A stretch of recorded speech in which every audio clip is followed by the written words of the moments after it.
Hi everybody, welcome back to our YouTube channel. Today we will discussing about a short but very important topic measles के बारे में आज अपन discuss करेंगे। ये एक कम्युनिकेबल डिजीज़ है, इम्पोर्टेंट टॉपिक है। इम्पोर्टेंट टॉपिक क्यों है? क्योंकि इस टॉपिक से आपकी जो कॉम्पिटिटिव एग्ज़ाम है उसमें निश्चित रूप से क्वेश्चन आता है, तो ये आपके लिए बहुत ही इम्पोर्टेंट टॉपिक रहने वाला है। अगर आप हमारे चैनल पर नए हैं तो इसे सब्सक्राइब कीजिए, अपने दोस्तों के साथ शेयर कीजिए। अभी स्टार्ट करते हैं। मीजल्स है क्या? एक्चुअली ये वायरल डिजीज़ है। क्या है? वायरल डिजीज़ है और इस डिजीज़ को रूबियोला भी बोलते हैं।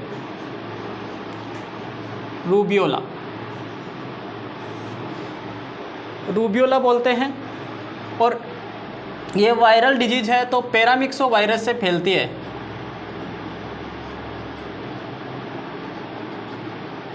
पैरामिक्सो वायरस, ये जो वायरस की जो कैटेगरियां हैं उनमें से कैटेगरी है। उन कैटेगरीज में ये पैरामिक्सो वायरस आता है। और paramyxo virus RNA paramyxo virus है। इसके आरएनए जो वायरस होते हैं उसकी कई फैमिलीज होती है, कई कैटेगरीज होती है जो अलग अलग है। Myxo virus, paramyxo virus, toga virus. तो उनमें से ये पैरामिक्सो वायरस से आरएनए वायरस से फैलता है मीजल्स। ये आपको याद रखना है दोस्तों। एक चीज़ और आपको याद रखनी है, एक होता है जर्मन मीजल्स। ये दोनों अलग अलग है। जर्मन मीजल्स को बोलते हैं रूबेला। ठीक है दोस्तों, तो ये आपको याद रखना है, कंफ्यूज मत होना, दोनों अलग अलग है। जर्मन मीजल्स मीन्स रूबेला और जो मीजल्स है मतलब रूबियोला। तो ये रूबियोला वायरस से फैलती है। रूबियोला वायरस जो एक प्रकार का पैरामिक्सो वायरस है, आरएनए वायरस, तो उससे ये फैलती है। इसके बाद में अपन इसका देखते हैं मोड ऑफ ट्रांसमिशन, ये कैसे फैलती है।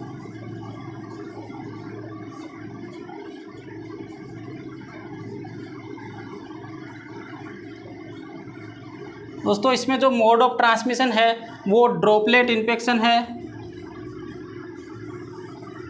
ड्रॉपलेट इन्फेक्शन ये आपको याद रखना है। ड्रॉपलेट इन्फेक्शन या फिर डायरेक्ट कांटेक्ट।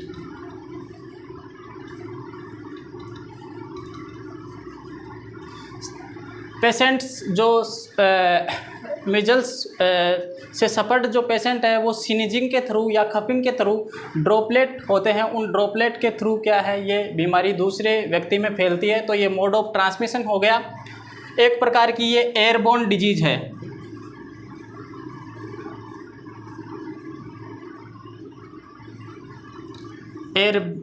एयरबोर्न डिजीज़ वो डिजीज़ होती है जो ड्रॉपलेट के थ्रू, एयर के थ्रू, मतलब जिसमें एनवायरनमेंट एयर होता है उस एयर के थ्रू फैलती है एक व्यक्ति से दूसरी व्यक्ति में। तो ये एक प्रकार की एयरबोर्न डिजीज़ है। ये भी एग्जाम में क्वेश्चन आ चुका है दोस्तों। जितने भी अपन डिस्कस करेंगे इसमें पॉइंट, वही पॉइंट डिस्कस करेंगे जो आपके लिए इम्पोर्टेंट रहेंगे। ये एयरबोर्न डिजीज़ है। इसके बाद में इसका जो इंक्यूबेशन पीरियड है वो कितना होता है?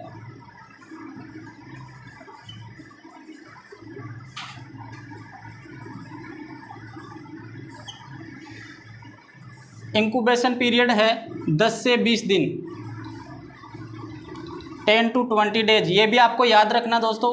Incubation period, actually incubation period क्या होता है? इंक्यूबेशन पीरियड वो पीरियड होता है जिसमें कि कोई भी बीमारी है वो कोई भी बीमारी का जो एजेंट है, डिजीज़ का एजेंट बॉडी में एंट्री करने के बाद में जो फर्स्ट साइन और सिम्टम डेवलप होते हैं वो पीरियड होता है, उसको इंक्यूबेशन पीरियड कहते हैं। यानी entry of pathogen to develop sign and symptom, तो दैट इज़ इंक्यूबेशन पीरियड। ये भी आपको याद रखना है। इसके बाद में दोस्तों इसमें एक चीज़ और पूछते हैं, कम्युनिकेबल पीरियड।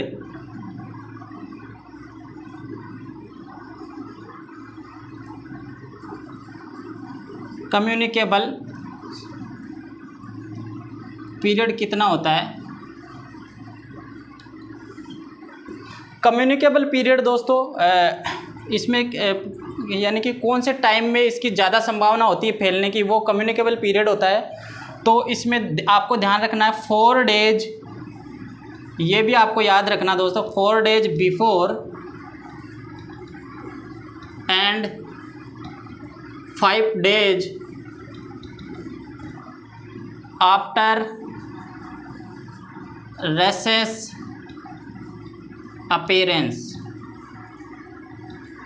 अपीयर।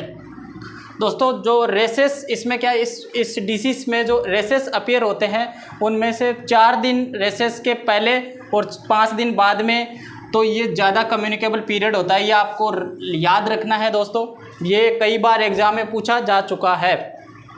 इसके बाद में अपन इसके देखते हैं साइन सिम्टम। दोस्तों साइन सिम्टम देखते हैं आगे क्या है। इस टॉपिक में अपन इम्पोर्टेंट पॉइंट ही डिस्कस कर रहे हैं, पूरा डिटेल में नहीं देख रहे। जो पॉइंट आपके लिए जो एग्ज़ाम की दृष्टि से इम्पोर्टेंट है उस हिसाब से अपन देख रहे हैं इस टॉपिक को। इसके बाद में दोस्तों एक और क्वेश्चन पूछा गया है इसमें, इसके साइन सिम्टम में अपन देखेंगे। तो इसमें दोस्तों जैसे कि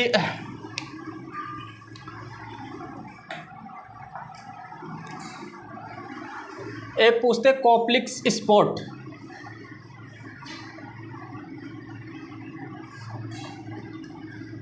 ये कई बार एग्जाम में क्वेश्चन आ चुका है दोस्तों। इसमें क्या होता है, एक प्रकार का ऐसे स्पॉट्स होते हैं, ये स्पेसिफिक साइन में आता है। कॉप्लिक्स स्पॉट जो टंग होती है उसमें टंग में स्पॉट्स हो जाते हैं जब मीजल्स होता है, तो वो स्पॉट्स होते हैं। कैसे होते हैं, उनका जो मार्जिन है, मार्जिन तो रेड होता है दोस्तों, मार्जिन रेड होता है, ऐसे राउंड होंगे रेसेस, मार्जिन होगा वो रेड कलर का होगा और ब्लूइश इसमें सेंटर होगा। तो एक प्रकार के स्पॉट्स दिखाई देंगे टंग पे। कहाँ पे होंगे, टंग पे।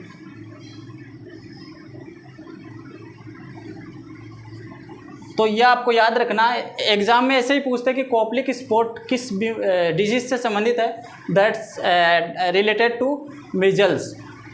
नाउ अपन आगे देखते हैं। इसके बाद में आगे क्या है दोस्तों, जो रेसेस है, रेसेस का एक चीज़ और याद रखना आपको, जो रेसेस डेवलप होते हैं तो उन रेसेस में सबसे पहले रेसेस कहाँ डेवलप होता है वो भी पूछा गया है एग्जाम में। सबसे पहले दोस्तों बिहाइंड द ईयर, यह आपको याद रखना है, बिहाइंड द ईयर। ये स्पेसिफिक साइन पढ़ रहे हैं अपन। उसके बाद में रेसेस का behind the ear, then face and then trunk और फुल बॉडी। तो ये आपको याद रखना, सबसे पहले जो रेसेस होगा वो बिहाइंड द ईयर, ईयर के पीछे की तरफ ये रेसेस डेवलप होंगे। तो ये आपको याद रखना है। इसके बाद में दोस्तों इसमें जो साइन सिम्टम अपन पढ़ेंगे तो एग्जाम में ऐसा भी पूछा गया कि सबसे पहले जो साइन सिम्टम, फर्स्ट साइन कौन सा होता है, मीजल्स में फर्स्ट साइन कौन सा होता है, ऐसा क्वेश्चन पूछा गया है। मीजल्स में फर्स्ट साइन कौन सा होगा, तो दोस्तों इसमें जो फीवर है वो होता है फर्स्ट साइन। क्या है, फीवर, हाई ग्रेड फीवर होती है। इसके बाद में इसकी कैटेगरी है, अपन देख लेते हैं साइन सिम्टम में।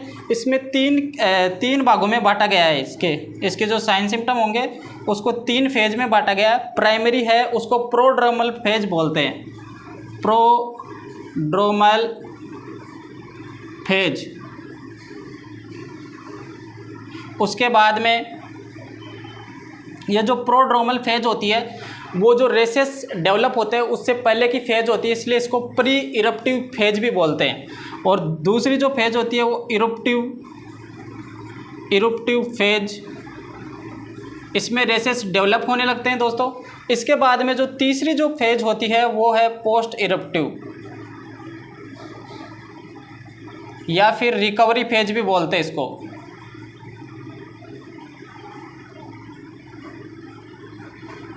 रिकवरी फेज, इरप्टिव फेज, ये हो चुका है। इसमें साइन सिम्टम अपन वही पढ़ रहे जो इम्पोर्टेंट है, एग्जाम में पूछे गए हैं दोस्तों। इसमें 3C साइन होते हैं, 3C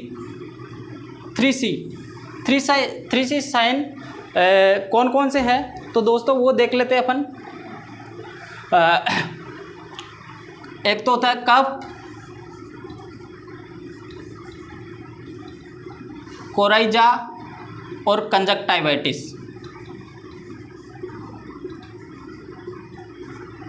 these are 3C sign, मतलब सी से स्टार्ट हो रहे हैं। इसके अलावा दोस्तों एक और डिजीज़ होती है, उसमें भी 3C साइन होते हैं। वो कौन सी है?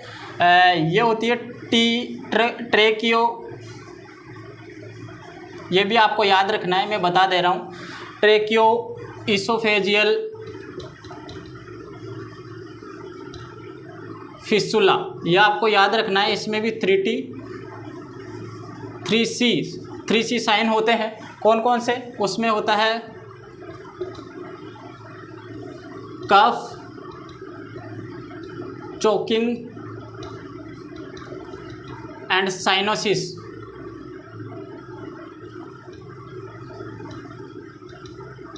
ये ट्रैकियोइसोफेजियल फिस्टुला पीडियाट्रिक में होती है। जो बच्चे होते हैं उनमें ये एक प्रकार का डिसऑर्डर है, और इसमें कफ, चोकिंग और साइनोसिस होता है दोस्तों, ठीक है। तो ये आपको ये याद रखना है, ये कई बार ये पूछ सकते हैं। इसके बाद में इसकी जो प्रिवेंशन है दोस्तों, वो कैसे किया जाता है वो देख लेते हैं अपन।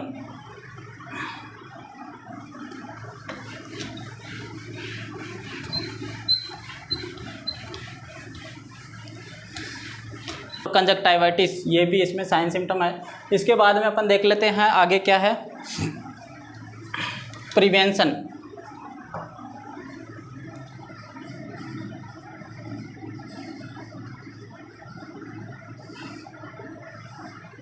प्रिवेंशन में दोस्तों आपको पता है, इसमें मीजल्स के वैक्सीन लगता है।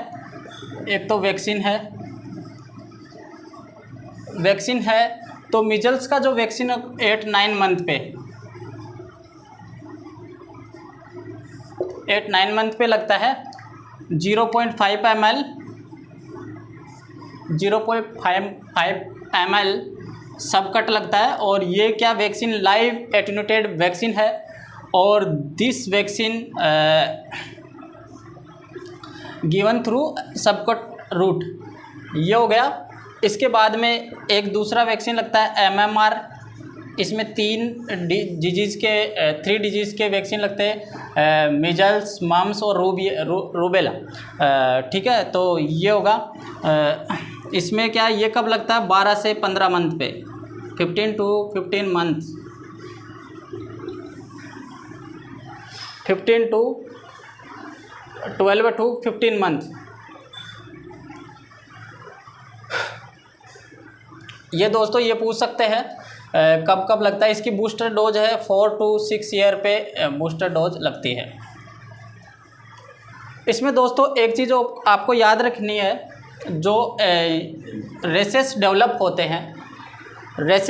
होते हैं वो 14 डे पे डेवलप होते हैं, और जो फीवर होता है वो 10th डे इस पर डेवलप। ये भी आपको याद रखना है। अपन ने इसके बारे में बहुत सारी चीज़ें पढ़ी।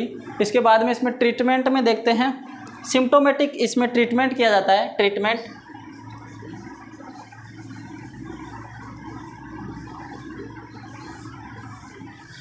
ट्रीटमेंट में सिम्प्टोमेटिक ट्रीटमेंट।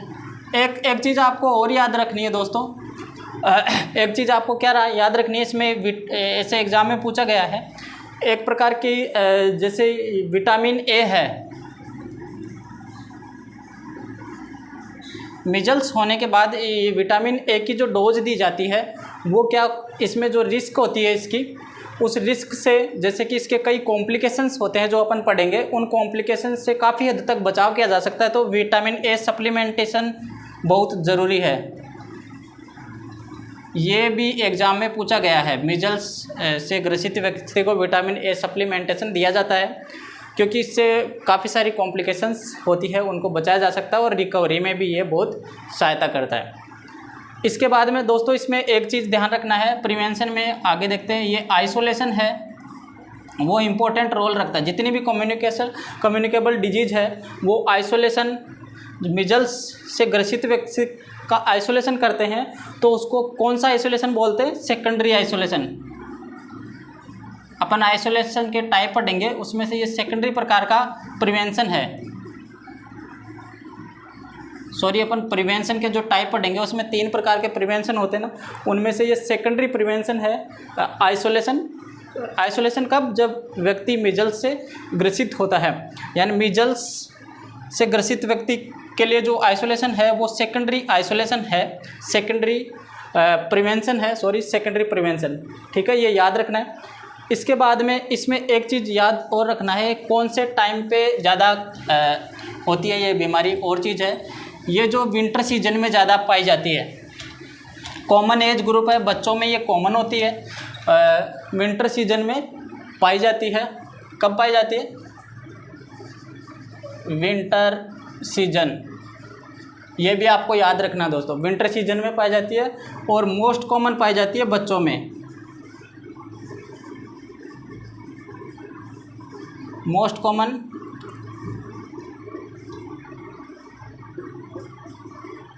और बच्चों में भी एज ग्रुप कौन सा है? इसमें एज ग्रुप है 9 to